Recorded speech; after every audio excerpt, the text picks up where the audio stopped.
Good evening, and thank you for tuning into BBC, which stands for Big Bengal Community. It is December 7th, 1941, and at 6 o'clock this morning, a huge Japanese task force approached Hawaii from the north.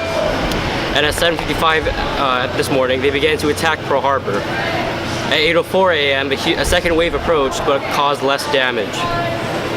And at 11:41, the Army issued that all commercial radio stations will be put off the air. The Japanese fleet, led by Chuichi Nagumo, included 6 carriers, 9 destroyers, 2 battleships, 2 heavy cruisers, 1 light cruiser, 3 submarines, and 8 supporting tankers and supply ships. On the carriers were 432 planes. Their plan was to crush the United States Pacific Fleet, and 2,004 Navy, 109 Marines, 70 civilians lost their lives in the bombing. Here's Lord Ryan Lizard with more. Ore wa shinitai! What were you thinking when the bombing occurred? When I saw the planes, I had a good look at them. At first I thought they were American planes until I saw the red sun on the body of the planes. Then after they went very far and I heard a loud boom. I looked outside and saw the smoke. All I could think was, what will happen to my family? What will happen to me? What if they isolate us and put all Japanese people into camps? What if 120,000 people get relocated just because they are Japanese? I believe it. Mom always said, life is like a box of chocolates. You never know what you're gonna get. But in this case, we got bombed.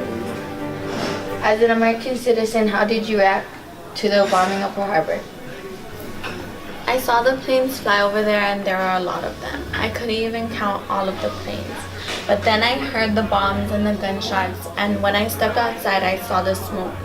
I turned on my radio and I listened to what was happening, and I was terrified. It was so scary.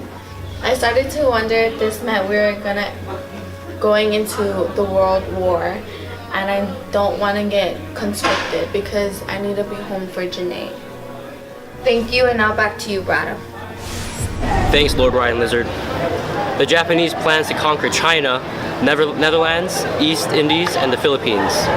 Some say the reason we were not able to defend this attack or foresee it despite our advanced technology is that after the cracking of many of their codes proving that they were capable of a sudden attack, they did not, however, mention an attack on Pearl Harbor. They did send messages about where our ships were located and their movements, but they sent many similar messages to other countries, so its importance was missed. Another miscalculation was that the war warning that was sent was not considered urgent because it was also mentioned in Thailand, Malaysia, and the Philippines. Citizens are supporting the war effort by the Red Cross and the Salvation Army. What they do is they help the injured soldiers and their families. Please join them and support our military. Thank you, and that's all for today's news. We're done?